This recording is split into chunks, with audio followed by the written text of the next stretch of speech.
This story is titled, My Golden Brother Abused Me. My whole childhood and my parents sided with him. Now they are begging me for help.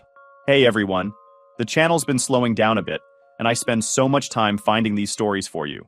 If you enjoy the content, please hit that subscribe button. It means the world and helps keep this journey going strong. Let's grow together. Now let's start the video. OP starts by saying, Christmas 2015 was a disaster waiting to happen, but I didn't know that at the time. I was 15, the overlooked middle child in a family of 3 siblings.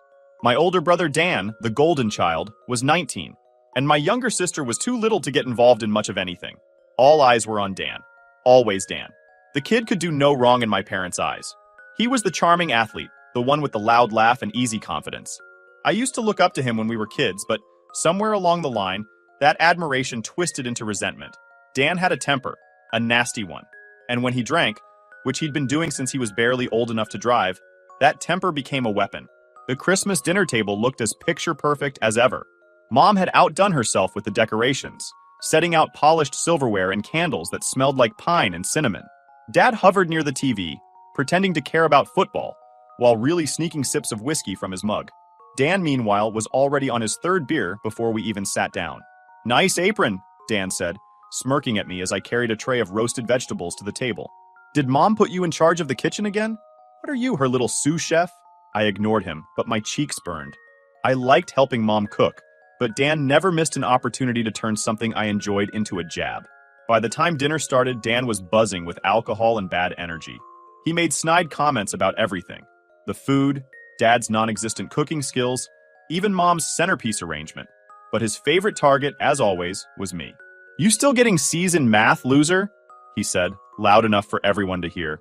Don't worry, not everyone's cut out for college. Maybe you can be a chef or something. You're good at carrying trays. I clenched my fists under the table, my appetite disappearing. Mom tried to laugh it off, saying, Oh, Dan, stop teasing. But she never really stopped him. She didn't dare. No one did. But this year, Dan wasn't satisfied with just words. After a few more beers, his mood turned dark. He started grilling me about why I wasn't helping out more around the house, or pulling my weight. The irony was rich, considering Dan never lifted a finger unless it was to open another bottle. You're such a lazy little prick, he snapped, leaning across the table. His voice was slurred, but his words cut deep. Mom and Dad do everything for you. You think life's just gonna hand you a free ride? I couldn't take it anymore. At least I'm not a drunk, I shot back, my voice shaking with anger. The table fell silent. For a second, I thought maybe I'd finally gotten through to him. But then Dan's face twisted into something I barely recognized. He stood up so fast his chair toppled over, his fists clenched like he was ready to fight. You little shit, he spat. Say that again. Before I could even think about backing down, he lunged. His fist connected with my face and the world spun. I hit the floor hard, tasting blood and feeling the hot sting of tears. Dan, stop it! Mom screamed, rushing to pull him back. Dad grabbed Dan by the shoulders, dragging him into the living room while he cursed and yelled about how I deserved it. I sat there on the floor, stunned. My nose was bleeding, my cheekbone throbbed, and my mom, she didn't even look at me. She was too busy trying to calm Dan down, stroking his arm and whispering, It's okay, sweetie. Just breathe. When the chaos settled, Mom pulled me aside. You shouldn't have said that to him, she said, her voice sharp. You know how Dan gets. You provoked him. Provoked him? I repeated, incredulous. He punched me in the face. You're fine, she said dismissively. Family sticks together no matter what. You need to apologize to Dan. It felt like the floor had dropped out from under me. Apologize? For what? For standing up to him? For bleeding all over her precious tablecloth? I wanted to scream, but instead, I just nodded numbly and went to my room, slamming the door behind me. That night, as I lay in bed with an ice pack pressed to my swollen cheek, I realized something. Dan wasn't the problem. Not really. The real problem was my parents. How they coddled him, excused him, enabled him. They'd rather protect their golden boy than admit he was anything less than perfect. And if that meant throwing me under the bus, so be it. The cracks in our family had been there for years, but now they were splitting wide open. And deep down, I knew this was just the beginning. After Christmas 2015, things didn't just go back to normal. If anything, they got worse. Dan's punch to my face wasn't just a one-time outburst, it was a turning point. From then on, it felt like he had complete license to treat me however he wanted. And my parents? They didn't just let it happen. They enabled it. Dan didn't apologize, of course. Instead, he acted like I was the one who'd wronged him. He walked around the house with this smug confidence, like he'd proven something. I couldn't figure out what was worse, his arrogance or my parents' silence. Mom kept saying things like, "Dan's just under a lot of stress." And Dad would mutter, "Boys will be boys," whenever I tried to bring it up. But I wasn't just going to let it slide. Not this time. Something inside me had snapped that night, and I knew I couldn't keep pretending everything was okay. I started avoiding Dan altogether, locking myself in my room when he was home, eating dinner quickly so I wouldn't have to sit through his taunts. But it didn't take long for him to notice. "What's the matter, little bro?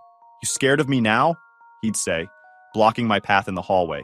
He'd lean in close, grinning like it was all some big joke. "Don't worry, I won't hit you again. Unless you give me a reason." It was infuriating. I wanted to fight back, to wipe that smug look off his face, but I knew better. Dan was bigger, stronger, and way more reckless than me. Any physical confrontation would end badly. So I did the only thing I could. I started planning my escape. I threw myself into school.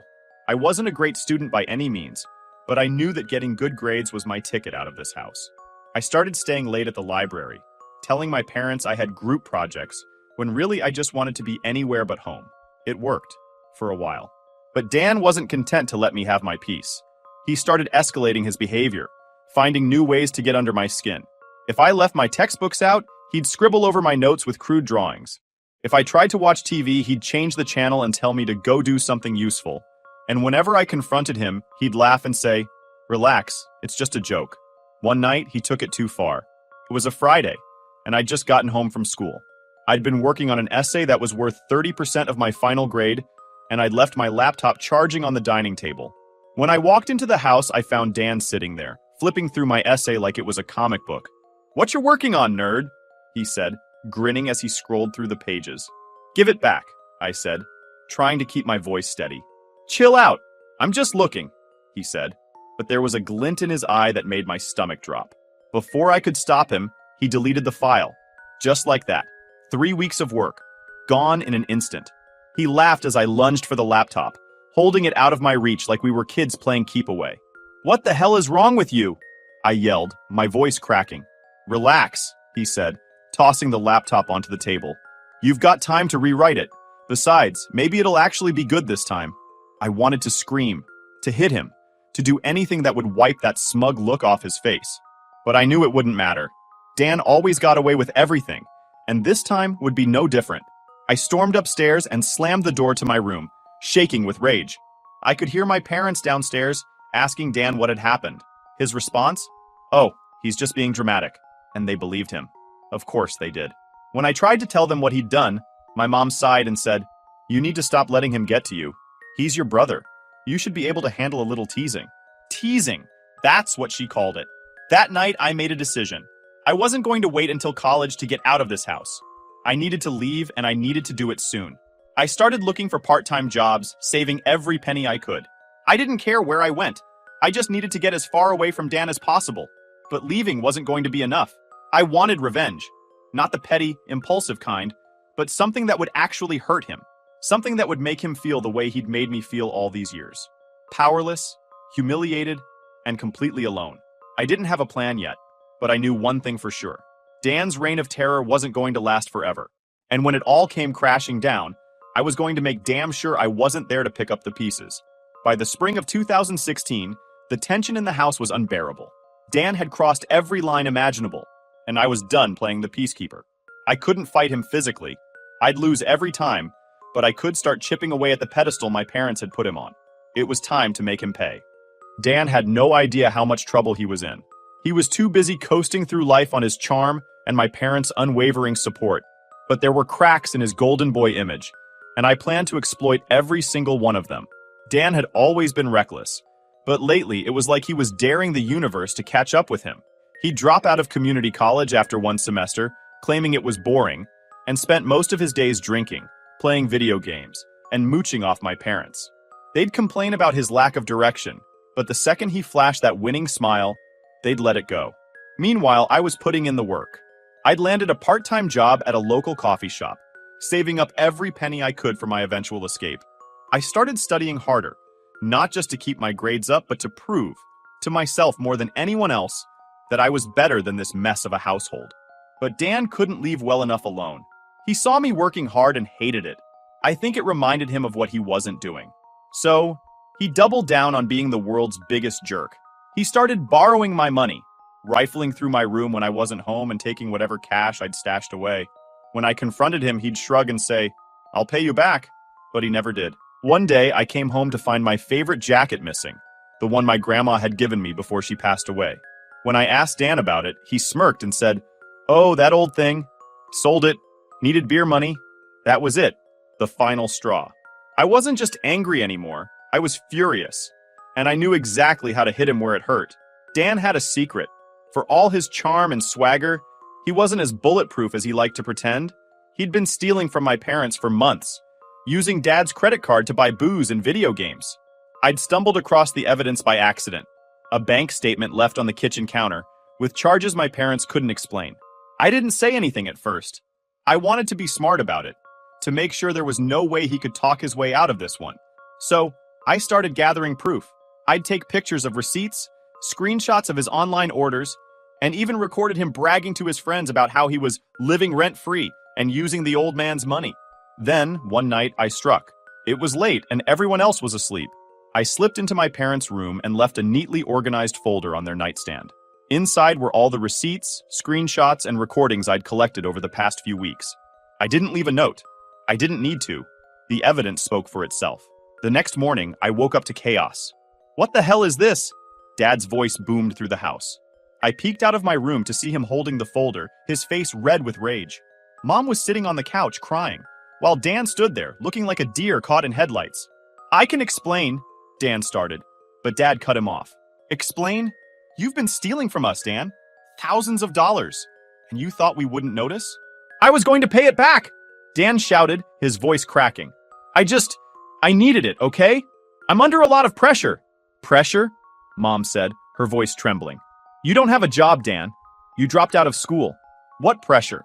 Dan's excuses fell apart under their scrutiny. For the first time, my parents weren't buying his crap. I stayed in my room, listening to the shouting match unfold, a small smile creeping across my face. Dan's punishment wasn't as severe as I'd hoped. My parents couldn't bring themselves to kick him out, but they did cut him off financially. No more free rides, no more credit card handouts. He was furious, of course, but there was nothing he could do about it. He'd finally been exposed for the fraud he was. But Dan wasn't just mad at my parents. He was livid with me. He knew somehow that I'd been the one to rat him out. He didn't have proof, but he didn't need it. From that day on, he made it his mission to make my life hell.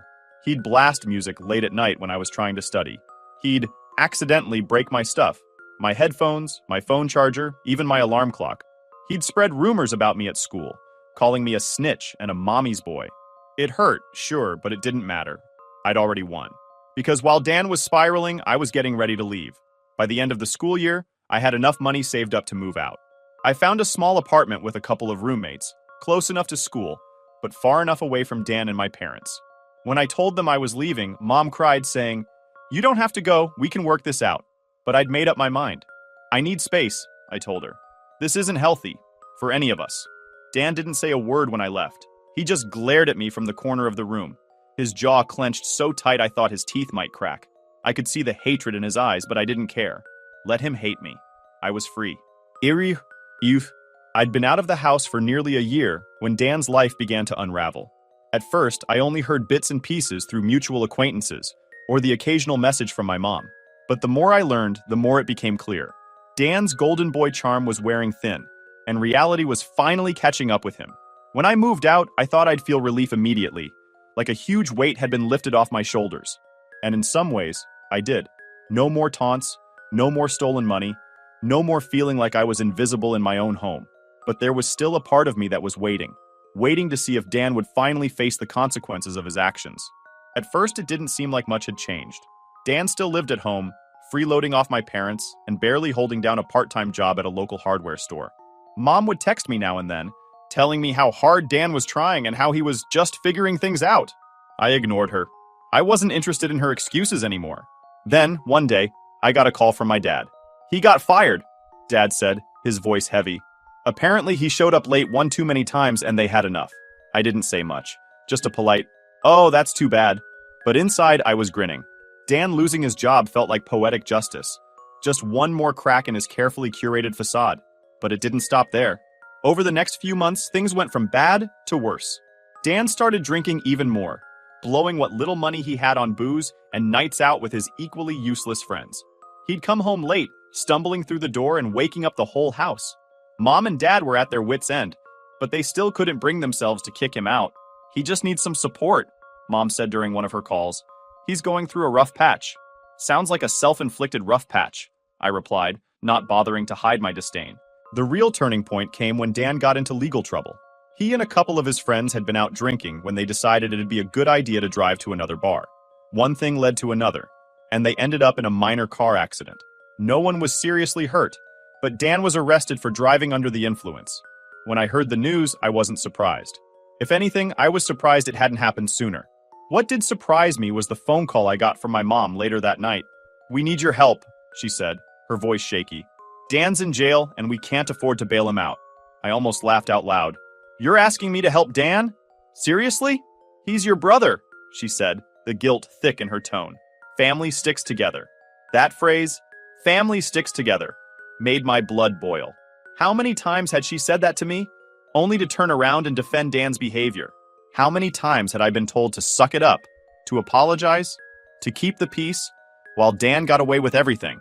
"Sorry, Mom," I said, my voice icy, "but I'm not interested in sticking together anymore." She tried to argue, but I hung up before she could finish. I wasn't going to let her guilt trip me into cleaning up Dan's mess. Not this time. A few days later, I got an unexpected visitor. I was sitting in my apartment, enjoying a rare day off, when there was a knock at the door. When I opened it, there he was. Dan, looking more disheveled than I'd ever seen him. His hair was a mess, his clothes were wrinkled, and there was a desperation in his eyes that almost made me feel sorry for him. Almost. "Hey," he said, shifting uncomfortably. "Can I come in?" I crossed my arms, leaning against the doorframe. "What do you want?" He sighed, running a hand through his hair. "Look, I screwed up, okay? I need help." Hearing him admit he'd screwed up was almost satisfying. Almost. But it wasn't enough to erase years of torment. "You're going to have to be more specific," I said, keeping my tone cold. "What kind of help are you looking for?" He hesitated, glancing down at the floor. "I need money. Just enough to get back on my feet. I swear I'll pay you back." I laughed, a sharp, bitter sound that made him flinch. "You want my help? After everything you've done to me?" "That was a long time ago," he said quickly. "I was a dumb kid. I didn't know any better." "Bullshit," I snapped. "You knew exactly what you were doing. And now you want me to bail you out? Not a chance." Dan's face twisted in frustration. "Come on, man. I'm your brother. Were you thinking about that when you stole my money? Or when you deleted my essay? When you punched me in the face?" I stepped closer, my voice rising. "You don't get to play the family card now, Dan. You burned that bridge a long time ago." He opened his mouth to argue, but I slammed the door in his face before he could get a word out. That was the last time I saw Dan in person. Mom called me a few days later, begging me to reconsider, but I stood my ground. "If you want to keep enabling him, that's your choice," I said, "but don't expect me to clean up his mess." From what I heard, Dan eventually got bailed out, probably by my parents, who drained their savings to cover his legal fees. But the fallout from his arrest was severe. His reputation was ruined, his friends abandoned him, and he couldn't hold down a job to save his life. Meanwhile, I was thriving. I'd landed a promotion at work, started dating someone amazing, and finally felt like I was in control of my life. Dan's misery didn't consume me the way it once might have, but there was a certain satisfaction in knowing that he was finally facing the consequences of his actions. The moment I closed the door in Dan's face, I felt an overwhelming sense of liberation. It wasn't just about denying him the help he so desperately needed, it was about reclaiming my power. For years, I'd been the target of his cruelty, the scapegoat in my family's twisted dynamics.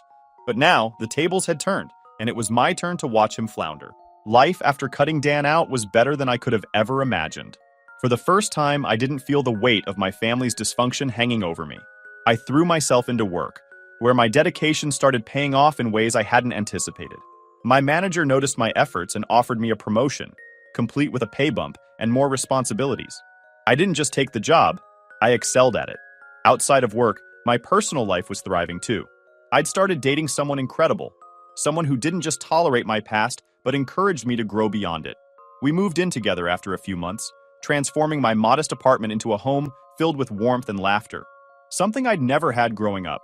Dan's name rarely came up in conversation, but every so often, I'd get updates from mutual acquaintances or occasionally my mom. She'd call to tell me about how hard things were for Dan, hoping, I'm sure, to guilt me into helping him. "He's your brother," she'd say, her voice full of that familiar mixture of pleading and disappointment. "And?" I'd reply coldly, "He made his bed. Let him lie in it." I wasn't about to let her drag me back into their chaos. I'd worked too hard to escape it, and I wasn't going to throw it all away for someone who had never once shown me an ounce of kindness. While my life was on the upswing, Dan's was heading in the opposite direction. Losing his job had been just the beginning. After his DUI, he'd become a pariah, even among his so-called friends. His drinking got worse, and without a steady income, he started borrowing, or rather, demanding money from my parents. At first, they gave in. Mom couldn't bear to see her golden boy struggle, and Dad, as always, went along with whatever she wanted. But their patience wore thin when they realized Dan had no intention of changing. He wasn't looking for help, he was looking for a crutch. When I heard about how he'd tried to sell my parents' belongings to fund his drinking, I wasn't surprised. Dan had always been good at taking without giving anything in return. The only difference now was that he didn't have me to blame for his problems. The ultimate act of karma came a few years later. By this point, I was well established in my career, earning enough to afford a comfortable lifestyle. My partner and I were even talking about buying a house. Life was good, stable, happy, and completely free of my family's toxicity. Then, one day, I got a call from an unknown number. Against my better judgment, I answered. "Hey," a voice croaked on the other end. It took me a second to recognize it, but when I did, my stomach turned. "Dan?" I said, my tone flat. "Yeah," he muttered. I need your help." I almost hung up right then and there, but curiosity got the better of me. "What kind of help?" There was a long pause. When he finally spoke, his voice was thick with desperation. "I'm screwed, man. I lost my place, and Mom and Dad won't let me stay with them anymore. I just need a place to crash for a bit. Maybe some money to get back on my feet." I couldn't help but laugh. A cold, bitter sound that cut through the silence. "You think I'm going to help you? After everything you've done?" "I know I messed up," he said quickly. "But we're brothers. You can't just leave me out here." "Watch me," I replied, the satisfaction in my voice impossible to hide. "You spent years tearing me down, Dan. Years. And now you want me to save you?